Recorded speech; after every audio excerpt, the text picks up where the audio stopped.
Sarah Martinez had dreamed of serving her country since she was 12 years old, watching her father return from his deployment overseas. The pride in his eyes when he talked about protecting freedom had sparked something deep inside her. Now, at 23, she stood at the gates of Naval Base Coronado, her heart pounding with a mixture of excitement and nervousness. The morning sun cast long shadows across the training grounds as Sarah adjusted her uniform one final time. She had worked harder than anyone she knew to get here. 4 years at the Naval Academy, countless hours of physical training, and mental preparation had all led to this moment. She was about to begin advanced tactical training with some of the most elite units in the military. "Martinez," barked Sergeant Collins, a weathered man with steel-gray eyes who had been running drills for over 15 years. "You're with Team Alpha for today's exercise. We're running urban warfare simulations." Sarah snapped to attention. "Yes, sir." The training facility was impressive, designed to mimic real-world combat scenarios. Mock buildings, narrow alleyways, and strategic obstacles created an environment that would test every skill she had learned. Sarah had studied the manuals thoroughly and felt confident about the day ahead. Team Alpha consisted of 8 personnel, and Sarah quickly noticed she was the only woman in the group. This wasn't unusual in her experience, and she had long ago learned to prove herself through actions rather than words. The team leader, Staff Sergeant Rodriguez, seemed professional enough during the initial briefing. "Today's scenario involves hostage rescue in an urban environment," Rodriguez explained, pointing to a detailed map of the training area. "We'll be working in pairs, clearing buildings systematically. Martinez, you'll be partnered with Corporal Jenkins and Private Thompson." Sarah nodded, studying the faces of her temporary teammates. Jenkins was a stocky man with close-cropped hair and an expression that seemed permanently set in a scowl. Thompson appeared younger, maybe 21, with nervous energy that suggested this might be his first major training exercise. The first few hours went smoothly. The team moved through the mock urban environment with precision, communicating effectively and completing their objectives. Sarah felt proud of her performance. Her marksmanship was excellent, her tactical decisions were sound, and she worked well with her assigned partners. During a brief rest period, the team gathered in what was designed to look like an abandoned warehouse. The concrete walls echoed their voices as they reviewed their progress and prepared for the next phase of training. Sarah was checking her equipment when she noticed the atmosphere in the room had shifted somehow. "Martinez," Jenkins called out, his voice carrying a tone that made her look up sharply. "Come over here, we need to go over some special procedures." Something in his voice triggered an alarm in Sarah's mind, but she approached anyway. Military training had taught her to follow orders and trust her team members. Thompson was standing nearby, and 2 other team members had appeared from another part of the warehouse. "What kind of procedures?" Sarah asked, maintaining her professional demeanor despite the growing unease in her stomach. "Well," Jenkins said, moving closer than was appropriate, "sometimes in real combat situations, female personnel need to understand certain realities about what can happen if they're captured." Sarah's training kicked in immediately. She recognized this wasn't standard protocol. "I think there might be some confusion about the training objectives," she said firmly, taking a step back. But Jenkins kept advancing, and now Thompson was moving to block her path to the exit. The other 2 men had positioned themselves strategically around the room. Sarah realized with growing horror that this wasn't confusion about training protocols. This was something else entirely. "This is part of your education," Jenkins said with a smirk that made Sarah's skin crawl. "Consider it advanced survival training. You need to know what enemy forces might do to female prisoners." Sarah's mind raced through her options. She was outnumbered 4-1 in an isolated training facility. Her radio was clipped to her belt, but reaching for it would likely provoke immediate action from the men surrounding her.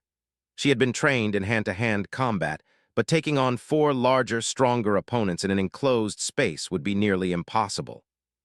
"This isn't authorized training," Sarah said, her voice steady despite her racing heart. "I'm going to report this immediately." Jenkins laughed, a sound that echoed unpleasantly off the concrete walls. "Report it to who? We're in the middle of a training exercise. Accidents happen during training. Sometimes people get confused about what really occurred." The implication was clear and terrifying. Sarah realized these men had planned this carefully. They had chosen an isolated location during a legitimate training exercise when her absence wouldn't be immediately noticed. They were counting on the chaos and intensity of military training to provide cover for their actions. Thompson seemed hesitant, glancing nervously between Jenkins and Sarah. "Maybe we should just stick to the regular training," he said quietly. "Shut up, Thompson," Jenkins snapped. "This is what separates the real soldiers from the pretenders.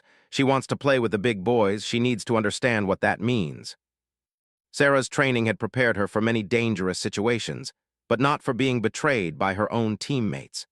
The military had always been presented as a brotherhood, a place where soldiers looked out for each other regardless of personal differences. The reality of her situation was a devastating contradiction to everything she had been taught to believe about military service. "You don't want to do this," Sarah said, trying to project confidence she didn't feel. "This will destroy your careers and land you in prison. Think about your families, your futures." But Jenkins was clearly beyond reasoning. The predatory look in his eyes suggested this wasn't a spontaneous decision. This was something he had been planning, perhaps for a long time. Sarah wondered with sick realization if she was the first, or if other women had been victimized by these same men during previous training exercises. The warehouse suddenly felt much smaller than it had moments earlier. The concrete walls that had seemed like practical training infrastructure now felt like a prison. The distant sounds of other training exercises served as a cruel reminder that help was nearby, but might as well have been 1,000 miles away. Sarah's hand slowly moved toward her radio, hoping the men might not notice the gradual movement. If she could just get a distress signal out, someone would respond. The military took care of its own, and surely someone would come looking for her if she missed her next scheduled check-in. Jenkins noticed her movement immediately. "I don't think so," he said, lunging forward to grab her wrist. His grip was painfully tight, and Sarah realized that the situation had moved beyond threats to immediate physical danger. In that moment, every instinct Sarah possessed screamed at her to fight back with everything she had. She had not come this far in her military career to become a victim. Her father's words echoed in her mind. "A true soldier never gives up, no matter how impossible the odds seem." Sarah twisted her wrist sharply, using a defensive technique she had learned in basic training. Jenkins wasn't expecting resistance, and his grip loosened just enough for her to break free. She immediately pivoted toward Thompson, who still seemed uncertain about the situation. "Thompson, you know this is wrong," she said urgently. "Help me, and I'll make sure you're not charged as an accomplice. You still have a chance to do the right thing." For a moment, Thompson's expression wavered. Sarah could see the internal struggle playing out on his young face. He was probably thinking about his career, his family, the consequences of whatever choice he made in the next few seconds. But Jenkins was already moving again, and the other two men were closing in from different angles. Sarah realized that talking her way out of this situation was no longer an option. These men had made their decision, and they were committed to following through regardless of consequences. The next few moments would determine whether Sarah's military career ended before it had truly begun, and whether she would become another statistic in a problem the military was still struggling to address effectively. Everything she had worked for, everything she believed about honor and service, hung in the balance as four men surrounded her in an abandoned training facility where screams would echo unheard off concrete walls. Sarah's military training kicked in with crystalline clarity. Years of physical conditioning and combat instruction had prepared her body to respond even when her mind was overwhelmed by the gravity of the situation. She dropped into a defensive stance, her weight balanced and ready to move in any direction. Jenkins rushed forward first, confident in his size advantage. But Sarah had been taught by some of the best instructors in the military, people who understood that technique could overcome raw strength when properly applied. She sidestepped his charge and used his momentum against him, sending him stumbling into a stack of training equipment. Thompson hesitated, giving Sarah precious seconds to assess her options. The warehouse had limited exit points, and the other two men were positioning themselves to cut off her escape routes. She needed to create chaos, something that would buy her time to reach her radio or get to an exit. "This is assault," Sarah shouted, her voice echoing off the walls. "You're committing a felony." One of the other men, Corporal Davies, laughed coldly. "Who's going to believe you? It's 4 against 1, and we'll say you attacked us during training. got confused, couldn't handle the pressure. The calculated nature of their plan became even more apparent to Sarah. These weren't men acting on impulse. They had thought through potential consequences and believed they had found a way to avoid them. The realization made her situation even more dangerous because it meant they were committed to following through. Jenkins recovered from his stumble and approached more carefully this time. "You're just making this harder on yourself," he said. "We were going to keep this simple, but now you've made it personal." Sarah's radio crackled with routine check-in chatter from other training teams. The normal sounds of military exercise continued just hundreds of yards away while she faced a nightmare scenario that had nothing to do with foreign enemies or combat situations. She feinted left and then spun right, making a desperate dash for the warehouse exit. Davies moved to intercept her, but Sarah had been a track athlete before joining the military. Her speed caught him off guard, and she managed to slip past his outstretched arms. For a moment, Sarah thought she might escape. The exit was just 20 feet away, and beyond that lay the open training area where other personnel were conducting their exercises. She could see sunlight streaming through the doorway, representing safety and the return to a world where military honor and protection meant something. But Thompson, perhaps motivated by fear of the consequences if Sarah escaped, threw himself into her path. His tackle was clumsy but effective, sending both of them crashing to the concrete floor. Sarah's radio skittered across the ground, coming to rest just out of reach. The impact knocked the wind out of her lungs, but Sarah forced herself to keep moving. She scrambled toward the radio, knowing it represented her only chance of summoning help. Her fingers were just inches away from the device when Jenkins' boot came down hard on her hand. "Nice try," he said, kicking the radio away into a dark corner of the warehouse. "But this lesson is going to continue whether you cooperate or not." Thompson was breathing hard, clearly shaken by the physical confrontation. "Maybe we should just leave her here and report that she got confused during the exercise," he said. "We don't have to actually." "Shut up, Thompson," Davies snapped. "You're in this as deep as the rest of us now. She's seen our faces, she knows who we are. We finish what we started or we all go down together." The logic of their criminal partnership was becoming clear to Sarah. Each man's participation made him complicit in the other's crimes, creating a web of mutual assured destruction that motivated them to continue down this path. Sarah tried to stand, but Jenkins pushed her back down.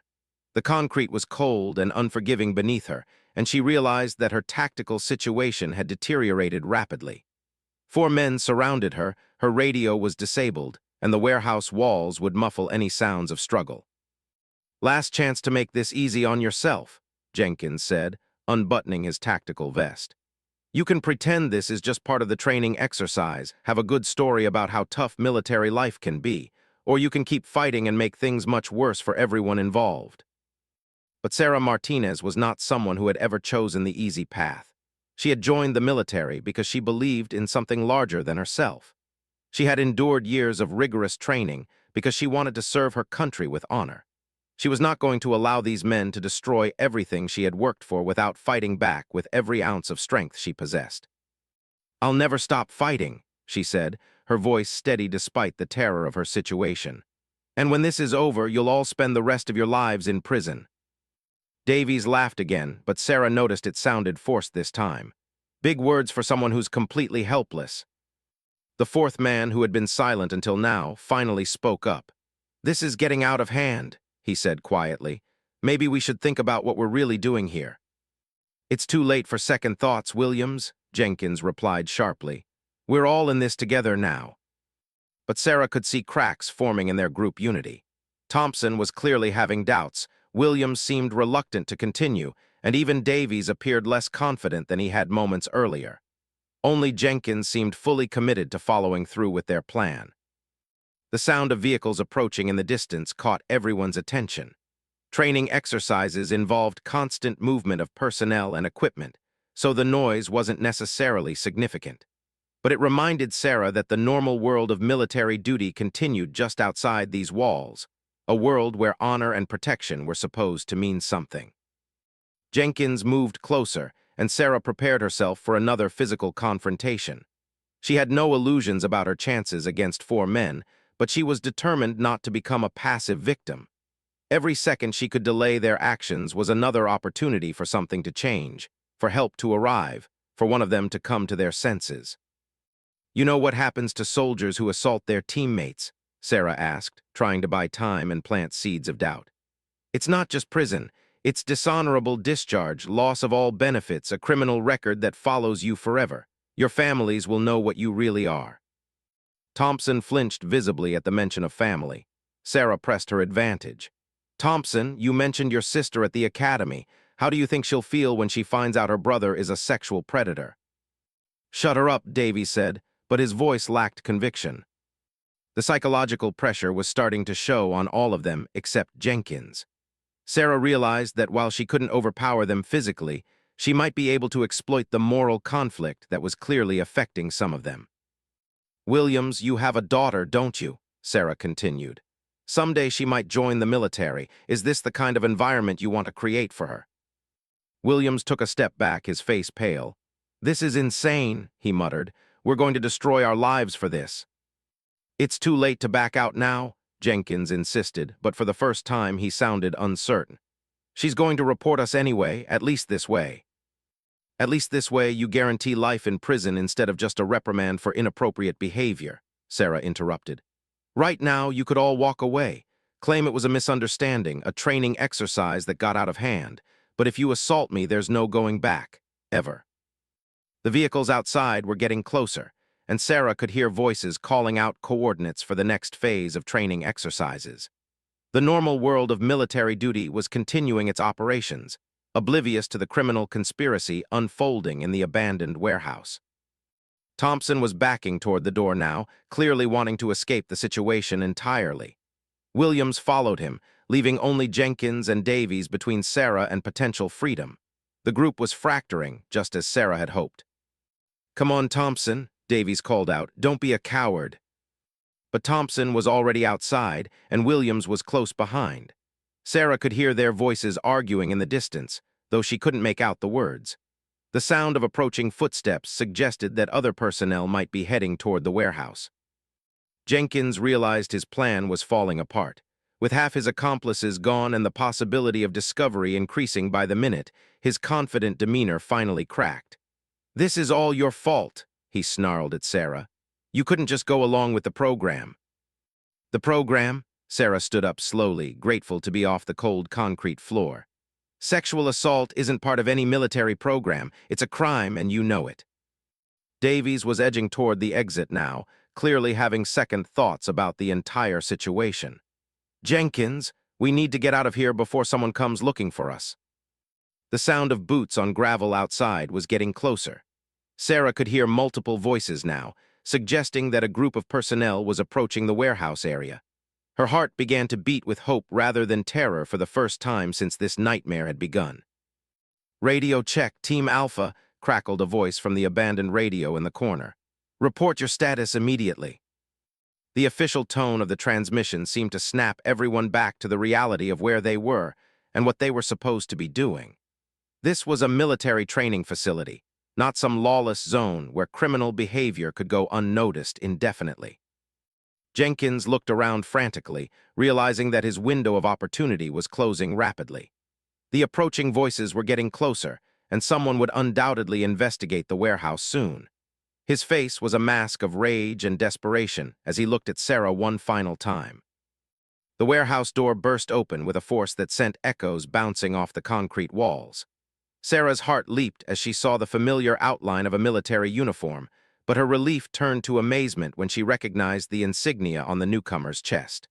The gold trident gleaming in the dim light could only mean one thing: Navy SEAL. Commander James Mitchell stood 6 feet tall with the kind of presence that commanded immediate attention. His weathered face spoke of countless missions in dangerous places, and his steel-blue eyes took in the scene with the rapid assessment of someone trained to process threat levels in milliseconds. Behind him stood 2 other personnel, their expressions shifting from routine curiosity to deadly seriousness as they absorbed what they were witnessing. "What the hell is going on here?" Commander Mitchell's voice carried the authority of someone accustomed to being obeyed without question. The temperature in the warehouse seemed to drop 10 degrees as his gaze swept across the scene. Jenkins and Davies froze like deer caught in headlights. The bravado and criminal confidence that had driven their actions evaporated instantly in the face of real military authority. Sarah noticed Davies actually took a step backward, as if he could somehow escape the scrutiny of those penetrating blue eyes. "Sir, we were just conducting a training exercise," Jenkins stammered, his voice cracking slightly. "Private Martinez was having some difficulty with the urban warfare scenarios, and we were providing additional instruction." Commander Mitchell's expression didn't change, but Sarah could see his jaw tighten almost imperceptibly. His trained eye was taking in details that told a very different story than Jenkins' explanation. Sarah's disheveled uniform, the defensive posture she had maintained, the radio lying abandoned in the corner, and most tellingly, the guilty expressions on the faces of the men surrounding her. "Is that so?" the commander said quietly, his voice carrying more menace than if he had been shouting. "Private Martinez, would you care to provide your version of this training exercise?" Sarah straightened to attention, grateful beyond words for the intervention, but still processing the shock of her rescue. "Sir, these men attempted to sexually assault me under the pretense of a training drill. They isolated me in this facility and threatened me when I tried to resist." The silence that followed was deafening. Commander Mitchell's expression transformed from stern professionalism to barely controlled fury. Sarah had never seen anyone radiate such contained violence while remaining completely motionless. It was like watching a volcano moments before eruption. "Sergeant Rodriguez," the commander said without taking his eyes off Jenkins and Davies.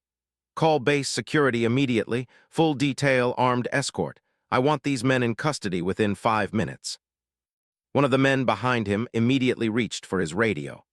Sarah noticed that despite the chaos of the situation, military protocol continued to function with precision. The system was responding exactly as it was supposed to when crimes occurred on a military installation. Davies made a desperate attempt to salvage the situation. "Sir, with all due respect, Private Martinez might be confused about what happened. Training exercises can be intense, and sometimes personnel misinterpret." Commander Mitchell's voice cut through the air like a blade. "Are you suggesting that I'm incapable of recognizing an attempted sexual assault when I see one, Corporal Davies?" The use of Davies' name and rank made it clear that the commander had already identified all the personnel involved. Sarah realized that this wasn't a chance encounter.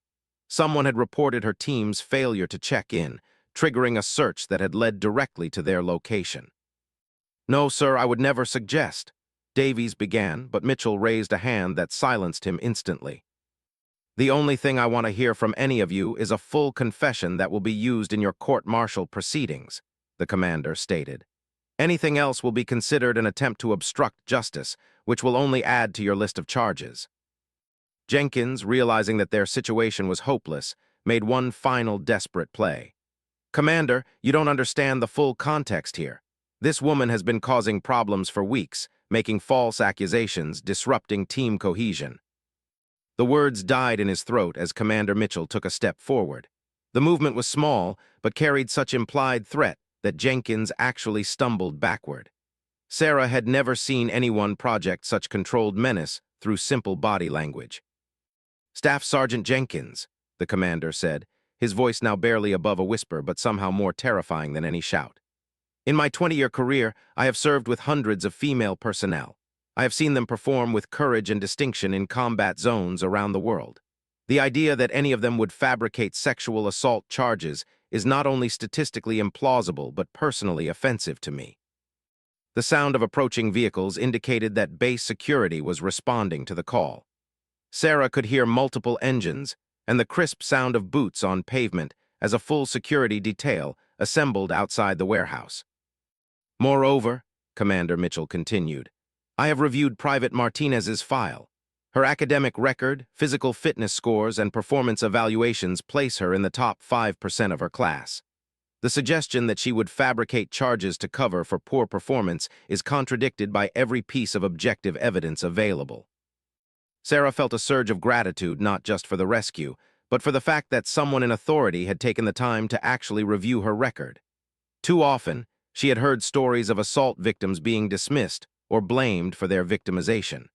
Commander Mitchell's thorough approach suggested that justice might actually be possible. Base security personnel began filing into the warehouse, led by military police with full tactical gear. The professional efficiency of their response was reassuring to Sarah, who had begun to wonder if the military's protective systems actually functioned when personnel were threatened by their own teammates. "Jenkins, Davies, you're under arrest for attempted sexual assault, conspiracy to commit assault, and violation of the Uniform Code of Military Justice," announced the MP sergeant. "You have the right to remain silent."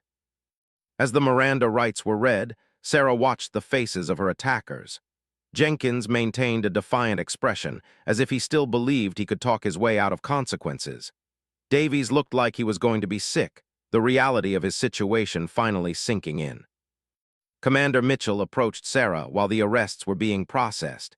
His demeanor shifted subtly from the controlled fury he had displayed toward her attackers to something approaching paternal concern. "Private Martinez, are you injured? Do you need medical attention?" "No, sir, I'm not physically injured," Sarah replied, though she could feel the adrenaline beginning to wear off, leaving her shaky and emotionally drained. "Medical evaluation is standard protocol regardless," the commander said. "But more importantly, I want you to know that what happened here today is completely unacceptable and will be prosecuted to the fullest extent of military and civilian law." Sarah nodded, feeling tears threaten for the first time since the ordeal began. The combination of relief, gratitude, and emotional exhaustion was overwhelming. "Thank you, sir, if you hadn't arrived when you did." "Don't think about what might have happened," Commander Mitchell said firmly. "Focus on what did happen. You defended yourself with courage and intelligence. You prevented a serious crime through your own actions. That's what a good soldier does." The validation meant more to Sarah than she could express. After an hour of being told she was helpless and worthless, having a respected military leader affirm her courage and competence felt like a lifeline back to her sense of self. As Jenkins and Davies were led away in handcuffs, the commander turned his attention to ensuring Sarah's well-being. "I'm assigning you a victim's advocate immediately. You'll have legal representation, counseling resources, and protection from any retaliation. This case will be handled by investigators from outside this base to ensure complete objectivity." The thoroughness of the response impressed Sarah. Every concern she might have had about reporting the assault was being addressed before she even raised it. The military's protective systems, when functioning properly, were more comprehensive than she had realized. "What about Thompson and Williams?" Sarah asked. "They were part of the initial group, but they left before." "They're already in custody and being questioned separately," Commander Mitchell informed her. "Their level of culpability will be determined by the investigation, but at minimum, they'll face charges for failing to report a crime and abandoning their duty to protect a fellow service member." Sarah felt a mixture of satisfaction and sadness about Thompson and Williams. They had shown some moral conflict during the assault, but their ultimate failure to intervene or seek help had still contributed to her danger. Over the following weeks, the investigation unfolded with military precision. Jenkins and Davies were found guilty at court-martial and sentenced to lengthy prison terms, dishonorable discharge, and lifetime registration as sex offenders. Thompson received a reduced sentence in exchange for his cooperation, while Williams faced administrative punishment for his failure to act. Commander Mitchell personally ensured that Sarah received every resource available to help her process the trauma and continue her military career. His intervention had not only prevented a terrible crime, but had also demonstrated that the military's protective systems could work when good leaders took responsibility for their personnel. 6 months later, Sarah was selected for advanced leadership training, her performance having impressed her new command team. The assault had tested her in ways she never expected to face, but it had also revealed reserves of strength and courage she hadn't known she possessed. Commander Mitchell attended her promotion ceremony and afterward pulled her aside for a brief conversation. "How are you doing, Lieutenant Martinez?" "Better than I expected, sir. Some days are harder than others, but I'm grateful to still be serving." The commander nodded approvingly. "The military is stronger when good people like you choose to stay and make it better. Don't let anyone convince you otherwise." As Sarah walked across the base that evening, she reflected on how close she had come to losing everything she had worked for. But she had also learned something valuable about the military she had chosen to serve. While it contained individuals capable of terrible actions, it also contained people like Commander Mitchell, who would risk everything to protect those under their command. The warehouse where she had nearly been assaulted had been converted into a training facility for military police personnel, specifically for scenarios involving crimes against military personnel. Sarah had been asked to help design the curriculum, turning her traumatic experience into a resource for protecting future service members. Her father had been right, she realized. The military was about protecting freedom and serving something larger than oneself. Sometimes that meant protecting fellow service members from enemies within their own ranks. Sarah Martinez had learned that lesson in the hardest possible way, but she had emerged stronger and more committed to military service than ever before. The experience had changed her, but it had not broken her. She remained determined to serve her country with honor, knowing now that true military strength came not from silence about problems, but from the courage to confront them directly.